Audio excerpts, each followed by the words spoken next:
And I think we may be live. I think so. Let me see. Well, hello, everyone. How are you doing? I can see that I am live, although I feel like in times it's time travel. So, how are you? Hey, Thursday. There we go. What God is over Thursday? I forget. But in any case, let me do that. There we go. All right. Well, welcome everyone.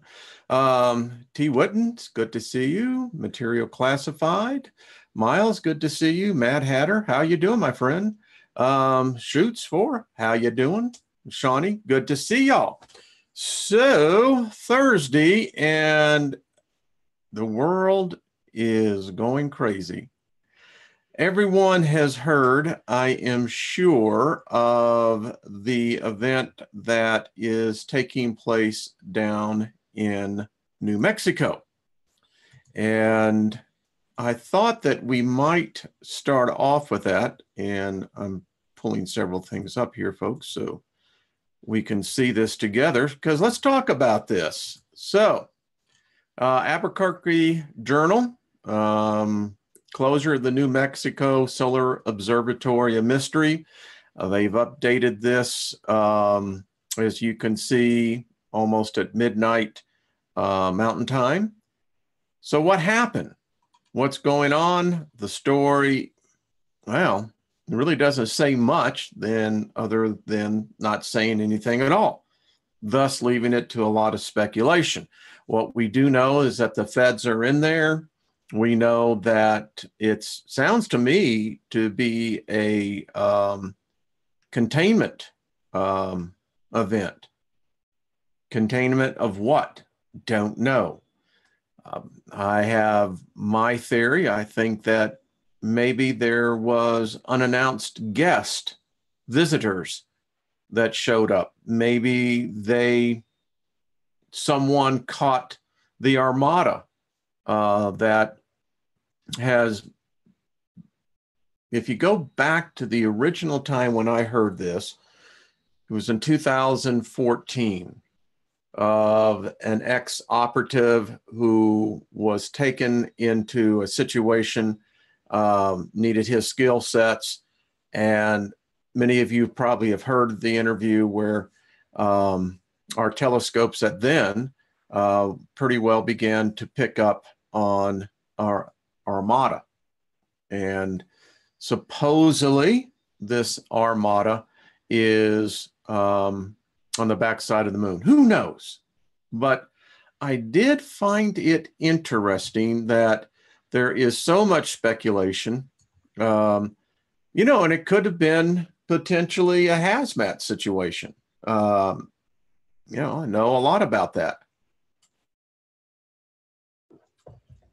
But anytime when we see the Blackhawks, no emblems, no markings, yeah, something's going on there.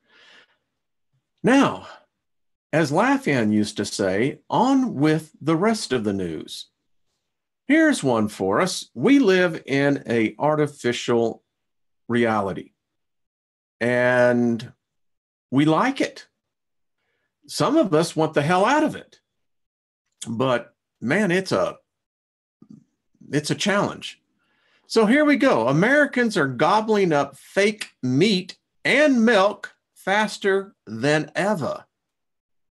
Sales of substitutes to replace all types of animal products are up and now comprise $3.7 billion market. That's a pretty good market. And here's the thing, folks. You read the article and we seem to have this insatiable appetite for meat, protein, flesh. Wonder why that is. And so now, because of the insanity that we live in, we're not only altering the genetics of that which we eat, but now we're putting into it genetic modified organisms called plants. Oh, yeah, this is fun. The last thing, and we'll get back to the program at hand. Remember the video I did? I guess it's been maybe 2 months or so ago about the surrogate you. Folks, this is getting really weird. So there is a program out there, a new method in deepfakes can take the style or likeness of one person or object and transfer it to another. A potentially nefarious method that could take the fake news epidemic to unfounded territory. It's already so bad, as all of us know. The internet is a two-faced oracle. I mean, one hand, it'll answer anything you ask it. On the other hand, how do you know it's true? Now, when we look at Generation Z and what's happening to them and their perceptions, Generation Z, compared to a baby boomer, we have, wow. I mean, if you wanted to measure this out in miles, I definitely say that we're now interplanetary in the perceptions of reality. And quite frankly, I got to just tell you, I wouldn't want to be young again. I think they're going to have the most difficult time ever to determine what truth is. They're going to be so used to digital interfaces that whatever the master speaks, and I'm not speaking of the one that everyone thinks. I'm speaking of the one that can do us all the most harm and is. So, yeah, there you go. Crazy stuff. Crazy stuff. I keep telling you that when you die, when my time comes, I will still be existing in whatever the neural net's going to look like, if we make it that far. Yeah. And all evidence shows that I will keep on learning. I mean, it won't be me, but it will be me. I just won't be in the meat suit because you won't need to be in the meat suit. But rumors have that they're taking care of that side of the equation. So, exciting topic today. I want to give recognition out to, and you all should really go check it out. Go and check out Dr. Edward Spencer's video. Just type it in there and check it out, man. You know, when someone is in a hospital bed and hooked up to the machines and is telling you, and I'm not saying it's his deathbed, I'm just saying that he was in the hospital. It was something that has weighed on his mind heavily. And you may not agree with everything Dr. Spencer says. I happen to find much of what he says resonates. I like the fact that he approaches this, as he says, from a logical, more scientific point of view, but having that faith element there. Now, he says that we're 120 years behind on physics because of the direct deception of Einstein, that physicists know his theories were flawed. No matter how much they try to find that bridge that will bring the unified theory to reality, it doesn't happen.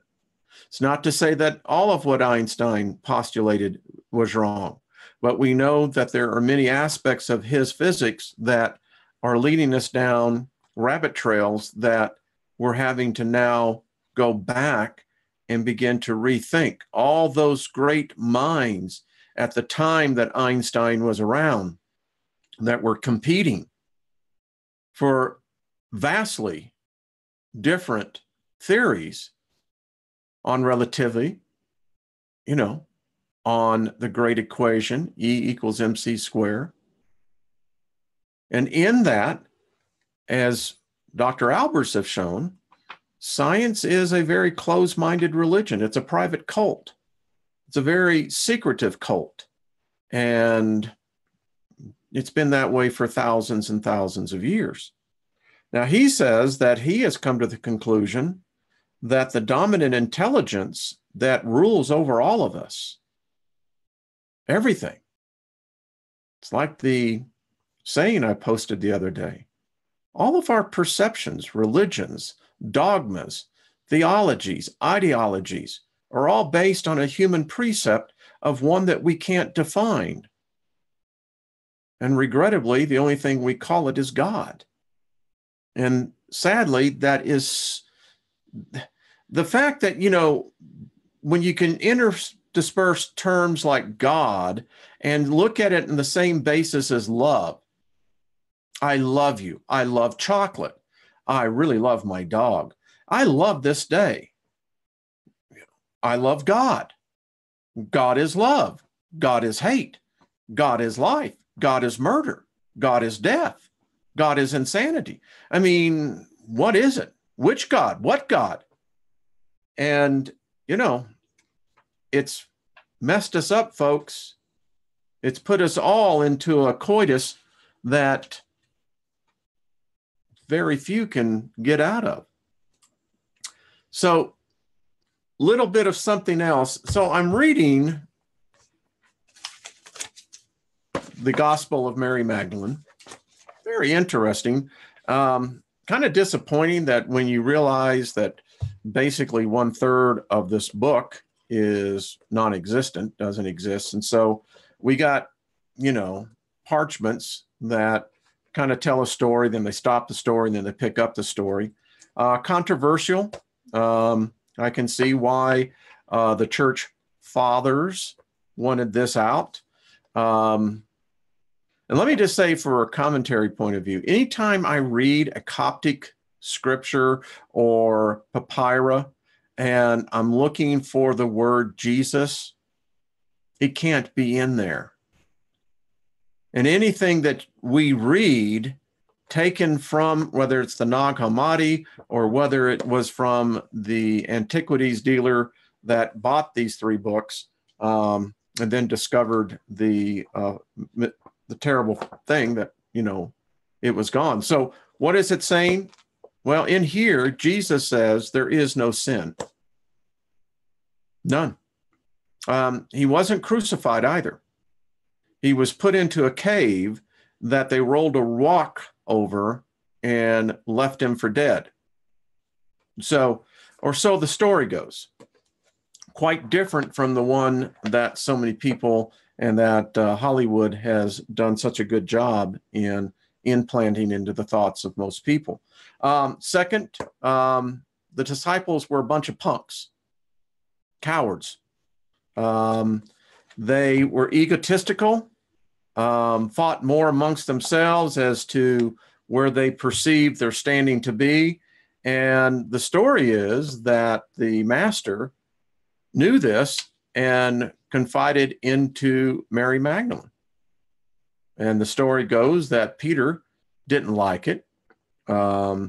Levi was the only one that took up with her, and the rest of them were cowards. It's basically what it is. They couldn't handle that she was given to be the head of the church.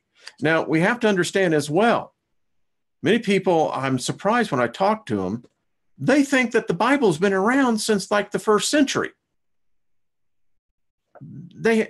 If people only understood what reality really was. The reality is that you had small enclaves, small groups, 10. A large group would be considered more than 20.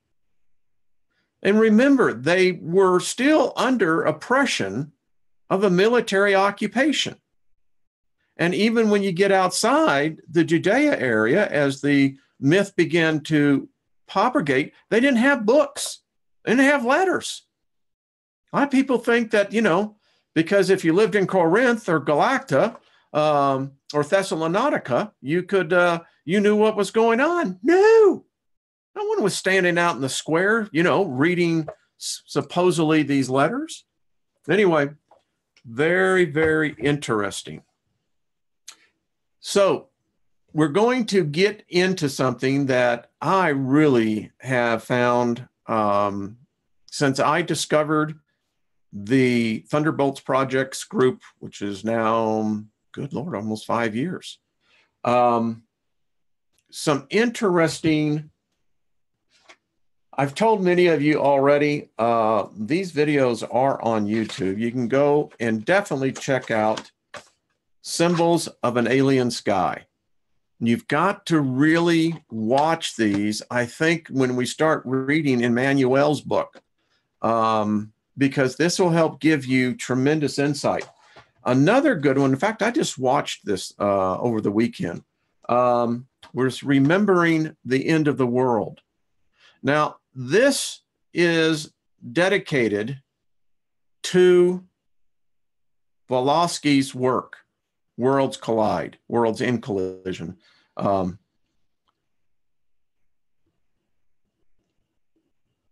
The scientist, David Talbot, as he went through and started putting his discovery together, going to ancient manuscripts, like many of us do, we all seek this out. There was a different time for our race, our species. We lived in a time called the Golden Age in the air. It was the Golden Age. The postulation, as we're going to find out as we start going through Immanuel's book, was that Earth was a satellite of Saturn, and that the light that Saturn gave had a completely different impact on all of the life on Earth, from the fauna to the animals to us. And then we got pulled into this sun. And this sun is not a good sun. In the bronze books, very, very distinct story. In fact, we may pull this up as we continue on this, reading their account. The account of when this God took our planet captive. And the sun that it brought, its light, was a killing light. It killed the species that was here. And our species went through, well, whatever it was, genetic modification, whatever. This one is then kind of the trifecta with this. Because as opposed to everyone believing in this, you see what that is? How many of you know what this is? Yeah, you can probably see it on the sign. You see, this is what supposedly is being built now, the third temple. This was the second temple. And as you can see, this is where all reality in the Western Hemisphere is founded on now, which is bizarre because that's really kind of a recent phenomenon when you look at the annals of our past. So we now have two competing theologies here, dogmas, approaches, thoughts. One says that the planet Earth and our ancestors lived under the light of Saturn, and it was a different light. And then something happened. And that something that happened was very recent. Not millions of years ago. This may be a shocker, but maybe less than 10, 12,000 years ago. That changes everything. There supposedly was a war. So let's kind of get into it. It's a long book. And I'm not going to take the time to read it. I think what I'll do is I'll put together the Reader's Digest condensed version on the chapters and then pull out the quotes on it. But hello there, Karen. How are you doing? By the way, Friday night, Karen, Queen of Quartz, will be on. Hi, Sherry. How you doing? Thank you all the moderators. How y'all doing? So let's get right to it. This is an interesting story. I think all of us are really going to enjoy this. So here we start with The Worlds in Collision is a book of wars of the celestial sphere that took place in an historical time. These wars, the planet Earth participated too. The book describes two acts of a great drama, one that occurred 34 to 35 centuries ago in the middle of the second millennium before the present era, the other in the 8th and the beginning of the 7th century before the present era, 26 centuries ago. Accordingly, this volume consists of two parts, preceded by a prologue. Told you, when you go through this, I think the man has something. He, as I said in the description, his thoughts started a whole open new doors of thought, the electric universe. Harmony or stability in the celestial and terrestrial spheres is the point of departure of the present day concept of the world as expressed in the celestial mechanics of Newton and the theory of evolution of Darwin. If these two men of science are synchronistic, this book is a heresy. However, modern physics of atoms and the quantum theory describes dramatic changes in the microcosm, the atom, the prototype of the solar system, a theory then that envisages not only dissimilar events in the microcosm. The solar system brings the modern concepts of physics to the celestial sphere. This book is written for the instructed and the uninstructed alike. No formula and no hieroglyphic will stand in the way of those who set out to read it. If occasionally historical evidence does not square with formulated laws, it should be remembered that a law is but a deduction from an experience and experiment, and therefore laws must conform with historical facts, not facts with laws. Isn't that odd? We take it for the fact that someone says, well, the laws of physics. Yeah, what about them? Well, they say that's impossible. Well, who wrote the law? Well, and then he gets into the whole debate. Yeah. The reader is not asked to accept a theory without question. Rather, he's invited to consider for himself whether he is reading a book of fiction or nonfiction, whether what he is reading is invention or historical fact. On one point alone, not necessarily decisive for the theory of cosmic cataclysms, I borrow credence. I used a synchronal scale of Egyptian and Hebrew histories, which is not orthodox. It was in the spring of 1940 that I came upon the idea that in the days of the Exodus, as evident from many passages of Scripture, there occurred a great physical catastrophe, and that such an event could serve in determining the time of the Exodus in Egyptian history or in establishing a synchronal scale for the histories of the peoples concerned. Thus, I started Ages in Chaos, a reconstruction of the history of the ancient world from the middle of the second millennium before the present era to the advent of Alexander the Great. Isn't it odd? Just on the short journey that we've been on, we keep seeing the same names over and over again. The only problem we don't see these names in so often is some of the very books that we so, I think, naively depend on. Let me continue. I felt that I had acquired an understanding of the real nature and extent of the catastrophe, and for 9 years I worked on both projects, the political and the natural histories. Although Ages in Chaos was finished first in the order of publication, it will follow this work. Worlds in Collision comprises only the last two acts of the cosmic drama. A few earlier acts, one of them known as the Deluge, will be the subject of another volume of natural history.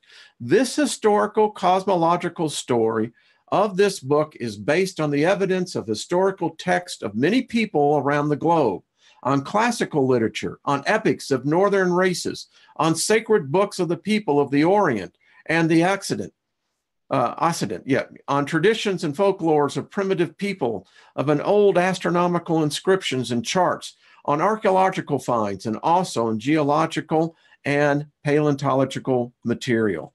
If cosmic upheavals occurred in the historical past, why does not the human race remember them?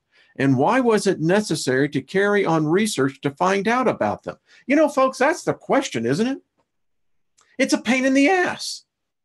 I mean, I got to tell you, there's times when I just want to throw my hands up, and I said, this is nuts. I mean, all the crap you have to go through to begin to hopefully find enough solid information to begin to construct some sense of what this tapestry is going to look like.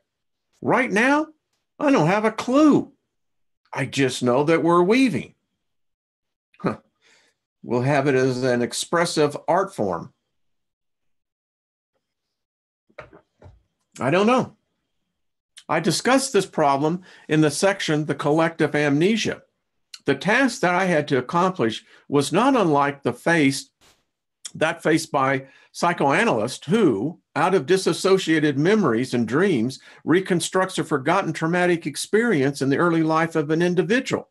In an analytical experiment on mankind, historical inscriptions and legendary motifs often play the same role as recollections, infantile memories, and dreams in the analysis of the personality. Can we, out of this polymorphous material, establish actual facts? We shall check one people against the other, one inscription against the other, epics against charts, geology against legends, until we are able to extract the historical facts. In a few cases, it is possible to say with certainty whether a record or a tradition refers to one or another catastrophe that took place through the ages. It is also probable that in some transitions, various elements from different ages are fused together. And I think that's what we find a lot in modern day religion. There is no pure religion. God, I wish people would get that in their heads. Yeah, didn't I hear that, God? Well, yeah, I use it in an expressive term, but I've heard many a lady start screaming God in the middle of sexual. Anyway, I move on. I just want to know, what God are they calling to? In the final analysis, however, it is not so essentially to segregate definitively the records of single world catastrophes. More important, it seems, is to establish, one, that there were physical upheavals of a global character in historical times, two, that these catastrophes were caused by extraterrestrial agents, and three, that these agents can be identified. There are many implications that follow from these conclusions. I refer to them in the epilogue so that I can omit reference to them here. A few readers went over this book in manuscript and made valuable suggestions and remarks in a chronological order of their reading, and they are, and he goes on to give a whole list of, this is a who's who of academics and from a very broad fields of science. He goes on to give the dedication to his books, and he concludes, the years when Ages in Chaos and Worlds in Collision were written were years of a world catastrophe created by man, of war that was fought on land, on sea, and in the air. During that time, man learned how to take apart a few of the bricks of which the universe is built. the atoms of uranium. If one day he should solve the problem of the fusion of the atoms of which the crust of the earth or its water and air are composed, he may, perchance, by initiating a chain reaction, take this planet out of the struggle for survival among the members of the celestial sphere. Written in New York, September 1949. So let's get into a little piece of the preface on this. Prologue, excuse me. He loaded it. Chapter 1. In an immense universe. In an immense universe, a little globe revolves around a star. It is the third in the row, Mercury, Venus, Earth, of the planetary family. It is of a solid core covered over most of its surface with liquid, and it has a gaseous envelope. Living creatures fill the liquid. Other living creatures fly in the gas, and still others creep and walk upon the ground on the bottom of the gaseous ocean. Man is being of erect stature, thinks himself the prince of creation. He felt like this long before he, by his own efforts, came to know how to fly on wings of metal around the globe. He felt godlike long before he could talk to his fellow man on the other side of the globe. Today, he can see the microcosm in a drop and the elements in the stars. He knows the laws governing the living cell with its chromosomes and the law governing the microcosm of the sun, moon, planets, and stars. He assumes that gravitation keeps the planetary systems together, man and beast on their planet, and sea within its border. For millions and millions of years, he maintains the planets have rolled along on the same paths, and their moons around them, and man in these eons has arisen from a small one-cell infraserum a long way up the ladder to his status of Homo sapiens. Is man's knowledge now nearly complete? Are only a few more steps necessary to conquer the universe, to extract the energy of the atom? Since these papers were written, this has already been done. To cure cancer, to control genetics, to communicate with other planets, and learn if they have living creatures too. Here begins Homo ignoramus. He does not know what life is or how it came to be, and whether it originated from inorganic matter. He does not know whether other planets of the sun or of other suns have life on them. And if they have, whether the forms of life are like those around us, ourselves included.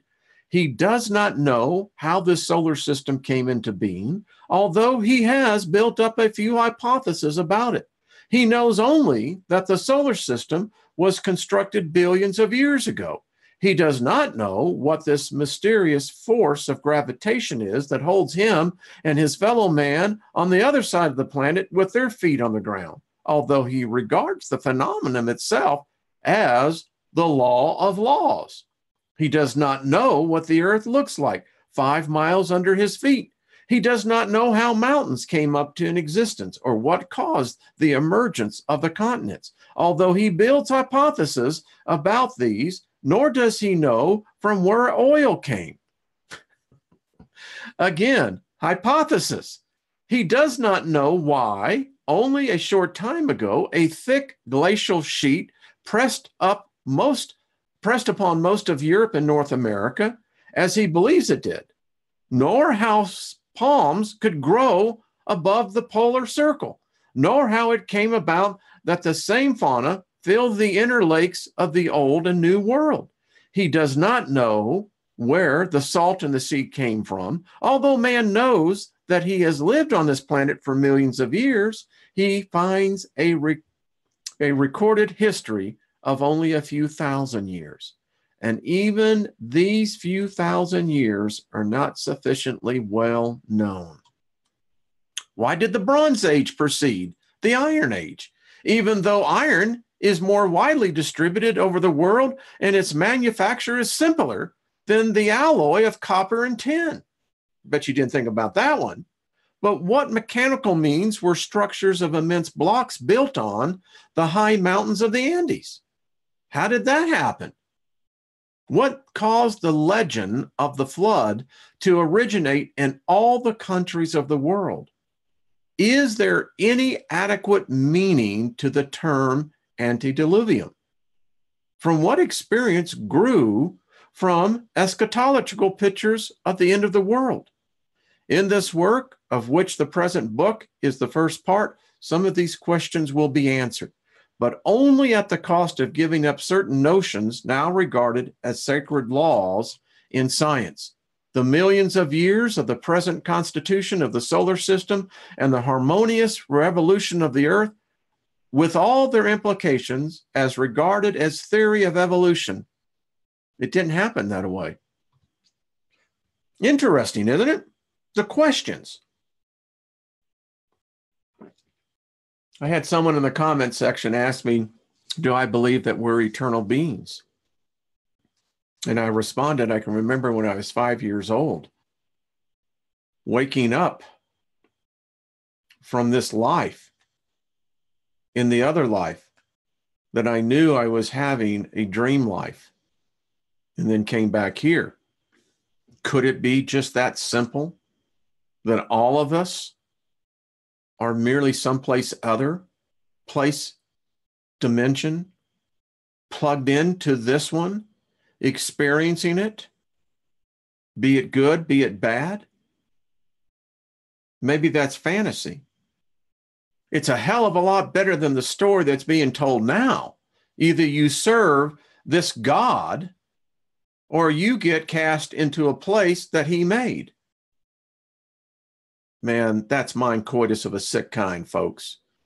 The sun rises in the east and sets in the west. The day consists of 24 hours. The year consists of 365 days, 5 hours, and 49 minutes. The moon circles around the earth, changing its phase, crescent, full, decrescent. The terrestrial axis points in the direction of the polar star. After winter comes spring, then summer and fall. These are common facts. Are they invariable laws? Must it be so forever? Was it always so? I mean, there's some places on this planet right now that do not have 4 seasons. Yet it exists on a planet that does. The sun has 9 planets. Mercury has no satellites. Venus has no satellites. The Earth has a moon. Mars has 2 small tribents, mere pieces of rock, and one of them completes its month before. Month before Mars ends its day. Jupiter has 11 moons, and we know that this is now. Think about this. When this was written, 1950. This is. We're going to bring this up to Dr. Albers. Jupiter has 11 moons and 11 different kinds of months to count. We now know that this count is up to 73. Don't tell me our solar system is something's going on here, folks. Saturn, 9 moons. We know that this is no longer true. Uranus has 5, Neptune, 1, Pluto, none. Was it always so? Will it be forever so? The sun rotates in an easterly direction. All planets revolve in their orbits in the same direction, counterclockwise if seen from the north around the sun. Most of their moons revolve counterclockwise in direct motion, but there are a few that revolve in the opposite direction, a retrograde motion. No orbit is an exact circle. There is no regulatory to the equatorial shape of the planetary orbits. Each elliptical curve verges in a different direction. It is not known for certain, but it is assumed that Mercury permanently shows the same face to the sun as our moon does with respect. Again, how does the moon stay up there? They try to tell us, and I have actually written to an individual who has a PhD and said, you can't prove it. And don't give me this BS that the moon is in the exact place where the sun and the Earth's gravitational pull is completely in perfect balance. No, because we know the moon is traveling away from the Earth. It seems to me if it deviated off of that so-called boundary, something is going to happen. Would it start spinning? I don't know. We keep on. The fifth satellite, Uranus, was discovered in 1948. Due to the great distance of Neptune and Pluto from the Earth, smaller satellites around these planets may have remained undiscovered. He was right. Note, while this book was in the press, another satellite of Neptune was discovered by J.P. Kepler. There we go. Information obtained by different methods as observations of Venus is contradictory. It is not known whether Venus rotates slowly, that is, its day equals its year, or so rapidly that the night side is never sufficiently cool. Mars rotates in a 24 hours, 37 minutes, 22.6 seconds mean period, a period comparable to a terrestrial day. Jupiter, which in volume is 1,300 times larger than the Earth, completes a rotation in the short space of 9 hours and 50 minutes. What causes this variability? Is it not a law that a planet must rotate or have days and nights? Still less that its days and nights must return every 24 hours? Well, we know that's not the case.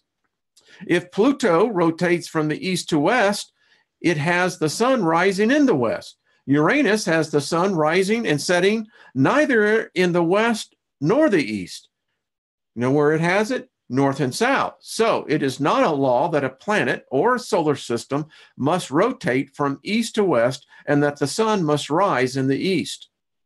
The equator of the Earth is inclined to the plane of the eclipse at an angle of 23 degrees. This causes the change of seasons during the annual revolution around the sun. The axes of the other planets point in the direction of seemingly deliberate choice.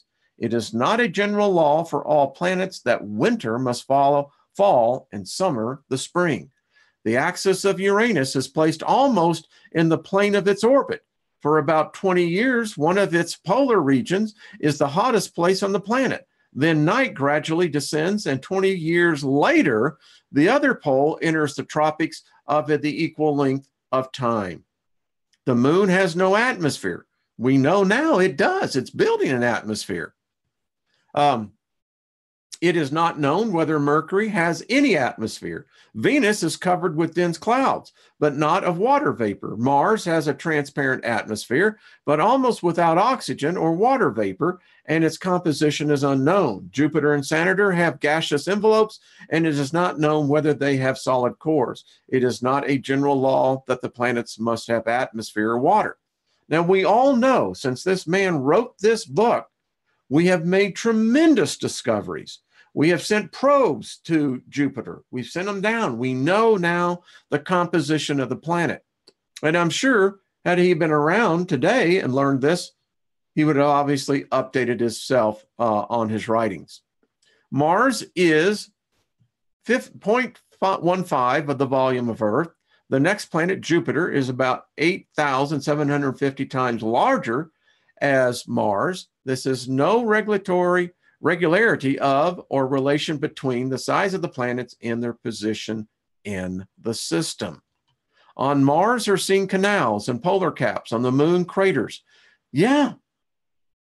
The equator of Uranus is inclined at an angle of 82 degrees to the plane of its orbit. Earth is reflecting oceans. Venus has brilliant clouds. Jupiter has belts and a red spot, and Saturn has rings. And now we know even the red spot is going away. This is like looking back in a capsule of time in a very short period. I mean, the book was written 5 years before I was born, but still, look at this. The celestial harmony is composed of bodies different in size, different in form, different in velocity of rotation, with differently directed axes of rotation, with different directions of rotation, with differently composed atmospheres, or without atmospheres, with a varying number of moons or without moons, and with satellites revolving in either direction. You know, the retrograde, when everything else is going to kind of, you think about, well, how does gravity pull in on that? How do you have an object that is, you know, going in the direction, opposite direction of what the centrifugal force seems to be pulling it? It appears then to be by chance that the Earth has a moon, that we have day and night, and that the combined length is equal to 24 hours, that we have a sequence of seasons, that we have oceans and water, atmosphere and oxygen, and probably also that our planet is placed between Venus at our left and Mars as our right. Clowns to the left of me, jokers to the right. Here we are stuck in the middle. Yeah, anyway. All theories of origin of the planetary system and motive forces that sustain the motion of its members go back to the gravitational theory and the celestial mechanics of Newton. The sun attracts the planets, and if were not for a second force, they would fall into the sun. But each planet is impelled by a motive force to proceed in a direction away from the sun, and as a result, an orbit is formed. Similarly, a satellite or moon is subject to a force that drives it away from its primary, but the attraction of the primary bends the path on which the satellite would have proceeded if there had been no attraction between the bodies, and out of these forces, a satellite orbit is traced. The inertia or persistence of motion in planets and satellites was postulated by Newton, but he did not explain how or when the initial pull or push occurred. The theory of the origin of planetary systems, which dominate the entire 19th century, was proposed by Swedenborg, the theologian, and Kant, the philosopher. It was put into scientific terms by Laplace, although not explored by him quantitatively, and it is brief as follows. And this is ridiculous when you see it. This is what he did. Isaac Newton, Principia, Mathematical Principles, P.S. Laplace, Exposition du Sumatra du Monde. Yeah, hundreds of millions of years ago, the sun was nebulous and very large and had a form approaching that of a disk. This disk was as wide as the whole orbit of the furthest of the planets. It rotated around its center, owing to the process of compression caused by gravitation. A globular sun shaped itself in the center of the disk.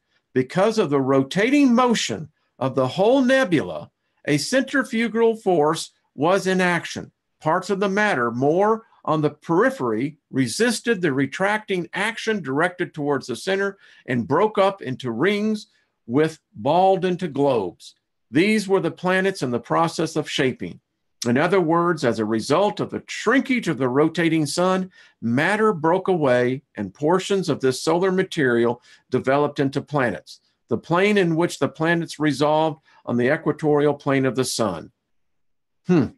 This theory is now regarded as unsatisfactory. Three objections stand out above others. First, the velocity of the actual rotation of the sun at the time the planetary system was built could not have been sufficient to enable bands of matter to break away. But even if they had broken away, they would not have balled into globes. Second, the Laplace theory does not explain why the planets have larger angular velocity of daily rotation and yearly revolution than the sun could have imparted to them. Well, that's a mystery. Third, what made some of the satellites revolve retrogradely, or in a direction opposite to that of most of the members of the solar system? It appears to be clearly established that whatever structure we assign to a primitive sun, a planetary system cannot come into being merely as a result of the sun's rotation. If a sun rotating alone in space is not able of itself to produce its family of planets and satellites, it becomes necessary to invoke the presence and assistance of some second body. this brings us once to the title theory. We'll stop there. But hey, wild stuff, isn't it? Boy, I think we're going to have fun with this one. I don't know about you. I'm already, I read this previously, and every time I read it again, it causes the same cognitive thought process to go again. And, we get people come down on us and they rebuke us for our thoughts. And then, we cowered away and, most people go back into the mainstream. Well, free thinkers don't. There's too many of us now. Something's going on. I have the question I've been asking myself here more and more. Is the calling upon us? I don't know. I get some pretty crazy dreams at times, folks. And I'm working on an expose right now, and this one's really going to get us all. A lot of you, I think, probably are hip to this, but magnetic bacteria. Yeah. Easily dispersed from 70,000 feet. So tonight on my radio show over on the Artist First Network, I'm going to be talking about the black mirror boxes that we all carry and connecting it to this God that, boy, I took a lot of heat on that one, Keck. How many of you in the chat room know about Keck? I'm just going to look. I'm just saying, does anyone know who Keck is? Apparently not. Well, you should. Go and look at the video I did on Keck. Yes. So I'm going to be talking about that. I don't think that a vacuum of power ever goes not used. I think at some point in time, something is going to absorb it. And as strong and as powerful as the internet is, by the way, here's something for all of us conspiracy theorists. Where is the CEO of Google at? I heard through the Silicon grapevine that, and I want to make sure, I believe it was in August. Yeah. That there was this real big enclave of some of they are the modern day titans. They are gods. Any definition of ancient time, whether you want to think Bezos, Zuckerberg, all of them, but apparently there was this enclave meeting that was called very suddenly, very out of the blue. And after this, quote unquote, I don't know what we'd call it. I'm choosing my words very carefully. It was then after that there was some strange other leaks coming out. Apparently, assets are being moved and new places of operations are being determined. Do they know something? I don't know.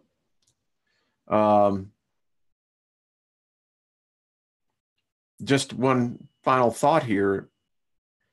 If you stop and think about the reality, the world that you and I live in,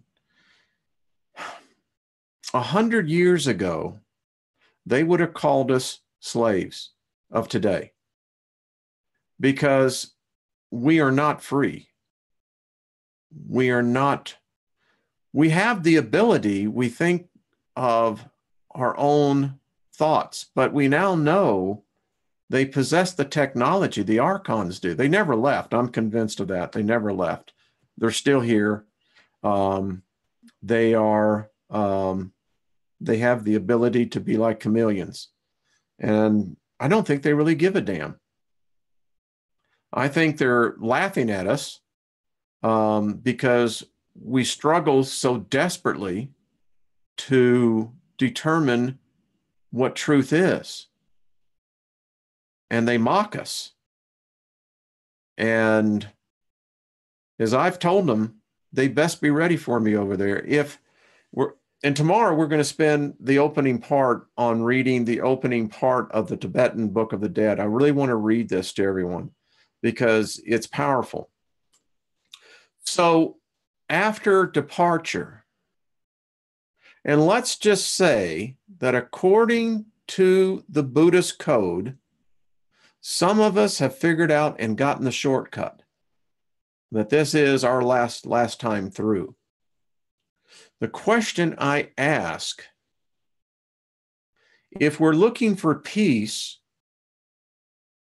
then would there be any more effort? I want to share something with you. I wrote, and I want to see what y'all think about this and see if this resonates with anyone here as it comes up. As Arlo Guthrie would say, it's coming around right now.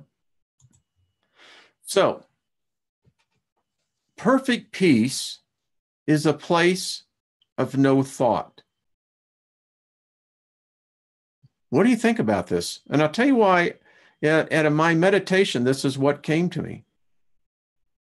Perfect peace means to be undisturbed. No frequency, no vibration, no movement.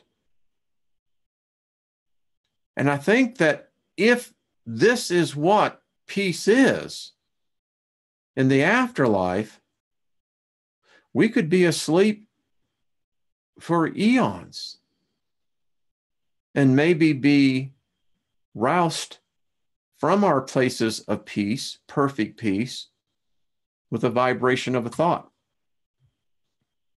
Just something, maybe nothing at all. It's where my mind is at. So anyway, I'm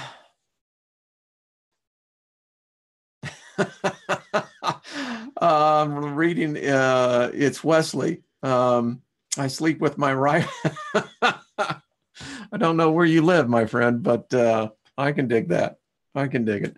All right, folks, I appreciate all of you. I hope this was fun. Listen, I think that this is going to be wonderful. Like I said, I'll do the condensed version, but I think we'll still be able to move succinctly along enough that I think this is going to be cool. At least it's going to give us another perspective that I happen to believe that is very possible. I think that we're in the midst of transition even as we speak. All right, folks, I will see you tomorrow at this time, same time at noon. And tomorrow night, Karen will be on, Queen of Quartz. And like I said, I'm really looking forward to seeing what she's going to share with us. All right, folks, be good to yourself. We will talk again real soon. And, like I said, if you can't be good to yourself, then who can you be good to? All right, folks, we'll talk soon. Bye-bye.